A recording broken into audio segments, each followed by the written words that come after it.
انہوں نے ہمیشہ اخلاقی قدروں کو برقرار رکھا. آج ایک کھلا حملہ ہے آزاد کشمیر میں جو سیاست کا ماحول تھا, جو سیاست کی روایات تھیں, ان پر ایک کھلا حملہ کیا گیا ہے. یہ چیزیں جلدی جلدی بہتر نہیں ہوتی. اور سب سے بڑھ کر وہی بات ہوئی جس کا ہمیں خدشہ تھا, جو ڈونلڈ ٹرمپ سے ہم سے وعدہ کیا تھا کہ میں آپ کے درمیان میں میڈیشن کروں گا. جو وزیر اعظم صاحب نے ورلڈ کپ جیتنے کے مترادف کہا تھا, وہ بات آج آپ کو نظر آئی ہے.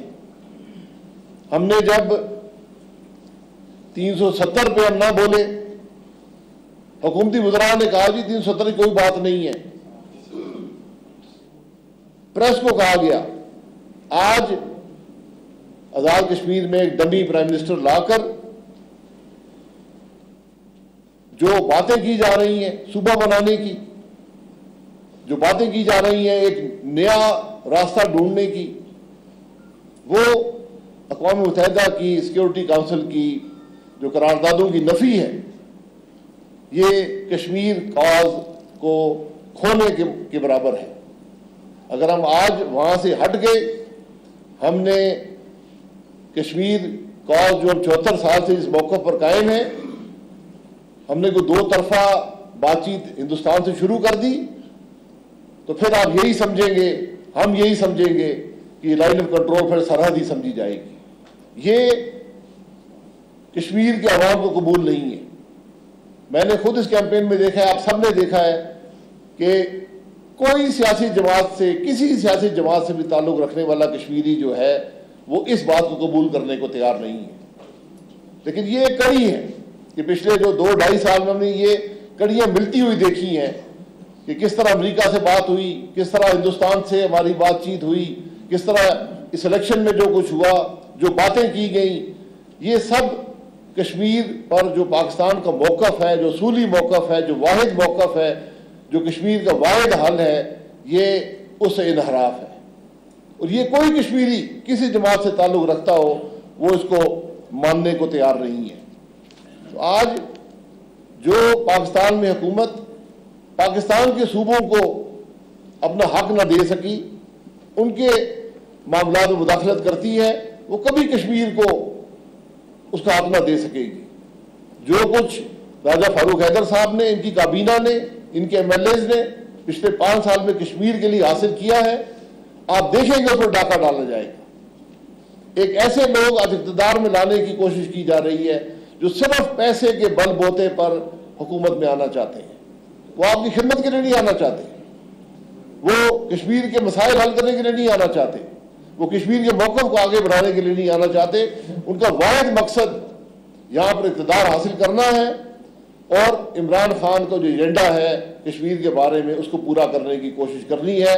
لیکن مجھے پورا یقین ہے کہ انشاءاللہ کشمیر کے نوجوان, کشمیر کے عوام ان باتوں کو کبھی قبول نہیں کریں گے. ہم اس الیکشن کو مسترد بھی کرتے ہیں, اس کو کشمیر کے حقوق پر ڈاکہ بھی سمجھتے ہیں. میں فاروق حیدر صاحب کو گزارش کروں گا کہ وہ تفصیلات سے آپ کو آگاہ کر دیں کہ اس الیکشن کے اندر کیا ہوا. بسم اللہ الرحمن الرحیم. جی میں شاہد صاحب آپ کا, حیثیت اقبال صاحب کا, مسعود ملک صاحب کا شکر گزار ہوں کہ پارٹی کے مرکزی وزار ہونے کی حیثیت سے آپ تشریف لائے ہوئے فرقاد ہیں. میرا پاکستانی قوم سے ایک سوال ہے. آج آپ کے شکر گزار ہیں, آپ 74 سال سے ہمارے پیچھے کھڑے ہیں کشمیر کے ساتھ. میں آپ سے یہ پوچھنا چاہتا ہوں کہ جو حکومت ہمارے لیے جا کر باہر کشمیر کے سفیر بن کر کہتے ہیں ہمارے لیے حق خود ارادی تلاش کر رہے ہیں, کیا وہ مجھے 5 سال کے لیے محدود حق حکمرانی بھی نہیں دینا چاہتے؟ یعنی اس سے بڑا اور کیا مذاق کشمیریوں کے ساتھ ہو سکتا ہے, اس آزاد خطے کے ساتھ؟ کیا آپ ہمیں 5 سال اپنی مرضی کی حکومت ہی دینا چاہتے ہیں اور دعوے کرتے ہیں کہ ہم آپ کو حق خود ارادی دلائیں گے جو لامحدود ہے؟ یعنی محدود حق بھی مجھے نہیں دینا چاہتے. مجھے اس کا دکھ ہے اس کا میڈیا کے ذریعے پاکستانی قوم کو میں کہنا چاہتا ہوں. یہ جو میرے معزز سابق وزیر اعظم بیٹھے ہیں, سابق وزراء بیٹھے ہیں پاکستان کے, کہ وزیر اعظم پاکستان جو اس نے کھلواڑ کیا آزاد کشمیر کے ساتھ, چھوڑیے باقی باتیں میں آؤں گا اس پر, جو اس نے آزاد کشمیر کی حکومت کے ساتھ, اس ریاست کے ساتھ, اس کے آئینی اداروں کے ساتھ, جس طرح اس نے اس کا مذاق اڑایا, اور اپنا اس کا جو اس کی خلاف ورزی کی اسے. یہ میرے پاس پرندے ہیں سارے, میں کیا بولوں اب, کیا دکھ بتاؤں لوگوں کو. اپنے کپڑے میرے اترتے ہیں. یہی رات کو کل ہندوستانی ٹی وی جو ہے یہ دکھائے گا کہ وہ الیکشن کمیشن کہہ رہا ہے کہ اس کو گنڈا پور کو جو ہے نہ آنے دیا جائے ادھر, اور وہ اس کے اوپر لکھ رہا ہے انضباطی کارروائی کے لیے. کہہ رہے ہیں جو اربوں کروڑوں کی مالیت کے جو آپ اعلانات کرتے پھر رہے, جو آپ زبان استعمال کر رہے, آپ کے خلاف FIR درج ہوئی ہے, یہ فلاں چیز ہوئی ہے, یہ کیا آپ نے. اور پھر جب وہ پھرتا ہے تو پھر مطلب اثر تو پڑتا ہے نا. یعنی یہ بات یہ صرف کہنی کہ نہیں جی بس اثر پڑ جاتا, ہم کو بھیڑ بکریاں تو نہیں آزاد کشمیر کے لوگ. یہ اہتمام کیا جاتا ہے کہ آزاد کشمیر کے اندر انتخابات کو کیسے سبوٹاج کیا جائے. کہ یہ ہسٹری ہے میرے پاس, چونکہ وقت تھوڑا آپ کے پاس, میڈیا کے پاس میری پریس کانفرنس کو کور کرنے کا, میں آپ کو 1975 سے نریٹ کر سکتا ہوں, ایک ایک الیکشن کا بتا سکتا ہوں کہ کیسے اس الیکشن پر اثر انداز ہوا گیا, اور ہمارا جو ہے وہ آزاد کشمیر کے لوگوں کی رائے کو جو ہے وہ تبدیل کیا جاتا ہے. یہ کہتے ہیں کہ یہ عمران خان کے ووٹ ہے, یہ کوشن کا ووٹ ہے, یہ پیسے کا ووٹ ہے, یہ فراڈ کا ووٹ ہے آزاد کشمیر کے اندر, اور ہم اس الیکشن کے نتائج کو کلیتاً مسترد کرتے ہیں. اور انشاءاللہ تعالیٰ اس کے خلاف پورے آزاد کشمیر میں موومنٹ چلائیں گے. میں بیرون ملک موومنٹ چلاؤں گا. میں عمران حکومت کا اصل چہرہ اس کشمیر کے سامنے, اس کشمیر کے سامنے, پاکستانی قوم کے سامنے, کشمیر ڈائسپورا کو دکھاؤں گا کہ یہ جو اپنے آپ کو کہتے ہیں ایسے کیا کہ ہمارے ساتھ, یہ مطلب ہے یہ مذاق ہے یہ کہ مجھے لوگوں کو ڈینائی کیا جائے ان کے رائٹ آف ووٹ سے فری سے. یعنی یہ بیٹھے ہیں میرے ساتھ مرتضیٰ گیلانی صاحب کہ 250 آدمی مہاجر کیمپ سے ان کے پاس کھانا کھا رہا ہے. میں نے فون کیا, انہوں نے کہا جی شامل ہو گئے, اور تھوڑی بار گاڑیاں آتی ہیں, ان کے پیسے دیے جاتے ہیں اور ان کے ایوان خرید لیا جاتا ہے. جو پیسے میں یہ کہہ رہا ہوں, یہ منی لانڈرنگ جو آزاد کشمیر کے اندر یہ سیریس کنسرن ہے. یہ پتہ کریں کہ یہ پیسہ کدھر سے آیا ہے, یہ کون لایا ہے. یہ ایک طرف آپ فیٹف کی بات کر رہے ہیں, اور ادھر سے جو آپ منی لانڈرنگ کرتے ہیں آزاد کشمیر کے اندر, تھوڑا پیسہ لگا ہے. یہ کیا آپ نے رواج ڈالا ہے آزاد کشمیر کے اندر, ہماری سیاست کے اندر, کہ پیسے کی بنیاد پر آپ لوگوں کے ایمان خرید سکے. آپ کی بعض لا انفورسنگ ایجنسی شکایات ہے. اب مجھے کہا جاتا ہے میں بات نہ کروں, میں کیا کروں, میں کس کے آگے اپنا رونا رو. وہ سیدھی بات ہے کہ بنے اہل بس مدعی بھی منصفی, کس سے وکیل کریں کس سے منصفی چاہیں. میں کیا کروں, میں کہاں آزاد کشمیر کے لوگوں کا رونا رو. جو کچھ وہاں پر پنجاب کے اندر ہوا, مہاجرین کے حلقوں کے اندر, کیونکہ وہ جو عملہ ہے وہ پنجاب حکومت کے ماتحت تھا. جس طرح یہ بیٹھی ہیں اپنا یہاں پر نسیمہ خاتون بیٹھی ہوئی ہیں, جس طرح ایک فیڈرل منسٹر جو ہے وہ بے غیرت, جس کو زینہ قدر کا نام نہیں آتا, بکواس کرتا ہے وہ, میرے فلاں کے ساتھ واقفیت ہے فلاں. میں بولوں تو مجھے کہتا تھا میں 2.5 لاکھ کلاشن کو پھر کشمیر بھیجوں گا, تیرا بکواس کرتے ہو تم, غلط باتیں کرتے ہو تم.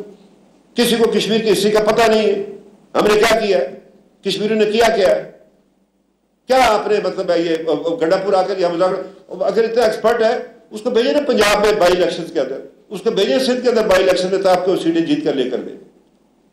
یعنی اس میں اور امت شاہ میں فرق کیا ہے, جو ہندوستان کا وزیر داخلہ ہے, اور یہ اس بدقسمتی ہے اس ملک کا وزیر اعظم عمران خان, اس ملک کا وزیر داخلہ شیخ رشید, اور اس ملک کا جو ہے وزیر امور کشمیر کو عنایت اللہ گڑھا, وہ اپنا وہ کیا نام اس کا علی امین گڑھا پور ہے.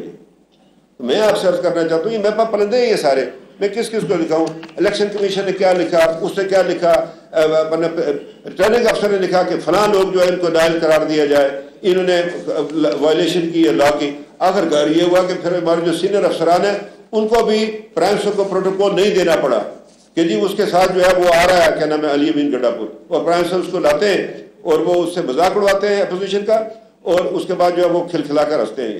جو لینگویج استعمال کی اس نے, یہ ہماری روایت نہیں تھی, یہ ہماری روایت نہیں تھی آزاد کشمیر کے اندر اس طرح کی لینگویج جو ہے استعمال کرنے کی. اب یہ ہے کہ یہ جو اپنا مہاجرین کے حلقے میں جو انہوں نے کچھ کیا, اتنا لمبا پلندہ ہے یہ میرے پاس. یہ اپنا رات کو وہ پریشان ہو کر بیٹھا ہوا, وہ کہتا فاروق بہادر کیسے جیت گیا, اس کو ہراؤ. پھر وہ کیسے ہراؤ مجھے بھائی, میں جو کچھ میرے ساتھیوں کے بارے میں جو پروگرام کیا گیا اس نے کہا میں اس کی شکل نہیں دیکھنا چاہتا. اب یہ میرے پاس یہ اتنے کاغذات ہیں, یہ سارے پردے ہیں یہ, اور میں نے ہر ایک کو بتایا ہوا ہے. یہ جن کو لکھنا تھا خطوط لکھے ان سب کو, یہ سارے لوگوں کے نام ہیں. میں کیا کروں, میں کدھر جا کر رونا رہوں. میں یہ ساری بات کرتا پھروں سارے پاکستان کے اندر, آزاد کشمیر کے اندر, کہ یہ میرے ساتھ اشر کیا ہے, یہ انہوں نے اس میں مینڈیٹ لوٹا ہوا ہے. ابھی ہم نے یہ کیا جی, ہم اس الیکشن کے نتائج کو مسترد کرتے ہیں. ہم سارے آزاد کشمیر کے اندر یہ باہر سے نکلے ہیں, یہ شہر کے انتخابی نشان پر باغ میں بورڈ لگی ہے، یہ کہتا ہے فیئر اینڈ فری الیکشن. یہ عمران خان کی آواز ہے، یہ جنگل سے ملے. یعنی جو کچھ انہوں نے، جس طرح انہوں نے اس الیکشن کمیشن کو، جس طرح انہوں نے اس کو مطلب پیرالائز کیا، انہوں نے حکومت پاکستان نے کیا، کسی نے نہیں کیا. عمران خان نے کیا، اس کے فیڈرل گورنمنٹ نے کیا اس کو. یہ انہوں نے لا کر، یہ میرے پاس ایک چیز ہے میں آپ سے کہنا چاہتا ہوں. یہ اب اس کے خلاف انکوائری کرو جی کہ کس نے کیا کیا، کس نے کیا کیا. یہ گورنمنٹ نے انکوائری کمیشن بنایا. اس کے بعد یہ ہے کہ یہ لکھا ہوا strict implementation on general elections code of conduct پر فلانا اے جے کے الیکشن کمیشن جو بنائے ہوئے، یہ سب نے لکھے ہوئے. یہ سیکرٹری الیکشن کمیشن کی ہے، میری طرف ہے کہ جناب انہوں نے یہ کیا، انہوں نے یہ کیا، اس کو یقینی بنایا جائے. اگر میں نے پھر الیکشن کروانا ہے، پھر الیکشن کمیشن کی ضرورت کیا آزاد کشمیر کے اندر؟ پھر میں نے کر رہا ہے. مجھے کہتے ہیں جی آپ کی ذمہ داری ہے. وہ حکومت پاکستان، ان کا جو وزیر خارجہ جو ایک سٹوری ٹیلر ہے بہت اچھا بچوں کے لیے، بھائی میں نے کرنا ہے تو پھر الیکشن کمیشن کس لیے؟ جا کر آپ پوچھ لیجئے. میں میڈیا کو کہتا ہوں الیکشن کمیشن کی کوئی سجیشن جو میں نے رد کی، جو کچھ انہوں نے مانگا ان کو دیا. مظفر آباد میں مسلم لیگ نون کے رہنماؤں کی جانب سے نیوز کانفرنس کی جا رہی ہے اور راجہ فاروق حیدر کی جانب سے آزاد کشمیر اور بیرون ملک میں تحریک چلانے کا اعلان کیا گیا ہے. انہوں نے کہا ہے کہ عمران خان نے آزاد کشمیر کے ساتھ کھلواڑ کیا ہے. وزراء نے اربوں روپے کے منصوبوں کا اعلان کیا. کشمیر کاز جو 74 سال سے اس موقع پر قائم ہے، ہم کو ایکسپلور کر رہے ہیں. 2021 میں ہم پاکستان کے اندر ووٹ کی حرمت کا رونا رو رہے ہیں. یہ چیز ناقابل قبول ہے. اس الیکشن کے اندر عمران خان نے جس طرح آزاد کشمیر کا مینڈیٹ چرایا ہے، یہ اس عالمی سازش کا حصہ ہے جس کا مقصد کشمیر کی دھرتی پہ پاکستان سے دوری کے بیج بونا ہے، پاکستان کش رجحانات کو فروغ دینا ہے تاکہ اس خطے میں ایک انڈیپینڈنٹ کشمیر کی ریاست جو عالمی سامراج کے ایجنڈے کا حصہ ہے اس کے قیام کے عمل میں لانے میں مدد مل سکے. اور اسی عالمی ایجنڈے کے حمایتیوں نے اس الیکشن کے لیے پیسہ فراہم کیا اور وہ بے دریغ پیسہ یہاں پر استعمال کیا گیا تاکہ کشمیر کے عوام میں پاکستان کی حکومت اور پاکستان کی ریاست کے خلاف نفرت کو فروغ دیا جائے.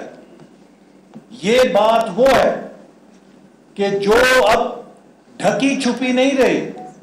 خود عمران خان کی زبان سے یہ بات آ چکی ہے کہ اگر کشمیر کے لوگ پاکستان سے الحاق کا فیصلہ کریں گے تب بھی میں ان کو ایک اور موقع دوں گا کہ وہ پاکستان سے علیحدہ آزاد حیثیت میں ریاست قائم کر لیں. یہ بیان کشمیر کے عوام اور ان کی قربانیوں کے ساتھ ہی مذاق نہیں، یہ بیان ان کشمیر کے نوجوانوں اور شہداء کے ساتھ جو مقبوضہ کشمیر میں پاکستان کا پرچم سینے سے لگا کے بھارتی سیکیورٹی فورسز کی گولیوں کا سامنا کرتے ہیں، ان سے مذاق ہی نہیں بلکہ یہ 1947 کی پارٹیشن سکیم کو دوبارہ کھولنے کا سازش ہے. یہ ایک اتنی سنگین سازش ہے اور یہ بیان پاکستان کی بنیاد کے اوپر اتنا بڑا حملہ ہے کہ جس کے ساتھ اس ملک کے وفاق کی بنیادیں ہل سکتی ہیں، لیکن وہ سب کچھ کیا گیا ہے. اور یہ وہ حکومت ہے کہ جس کے دور میں مودی نے مقبوضہ کشمیر کو اینیکس کر لیا جو 72 سالوں میں جرت نہیں ہوئی تھی بھارت کو کرنے کی. اور پھر یہ کس طرح دعویٰ کر سکتے ہیں کہ کشمیر کے لوگ انہیں ووٹ دے سکتے ہیں؟ یہ جو عمران خان صاحب چیمپئن بنتے تھے کہ ووٹ کھولو اور تھیلے کھولو، ہمارے لوگ ری کاؤنٹنگ کی درخواستیں دے رہے ہیں. LA-37 کے اندر جہاں 312 ووٹوں سے زبردستی اپنا امیدوار جتوایا گیا ہے، 65% ووٹر ٹرن آؤٹ دے کے، جبکہ پچھلے الیکشن میں 52% تھا. اور کچھ پولنگ سٹیشنز میں جو نتیجے کے ووٹ ہیں وہ کاسٹ ہونے والے ووٹوں سے زیادہ ہیں، اور یہ سب ثبوت ریٹرننگ افسر کو دیے گئے، اور پھر وہ اپنے حجرے میں گئے اور وہاں پر پتہ نہیں کیا ہوا، آ کے انہوں نے سب درخواستیں مسترد کر دی۔ آج کیوں نہیں وہ تھیلے کھولے جا رہے؟ یہ عمران خان جو کہتے تھے کہ حلقے کھولو، تھیلے کھولو، جہاں جہاں ری کاؤنٹنگ کی درخواست دی گئی ہے کیوں اس کو مسترد کیا جا رہا ہے؟ چوری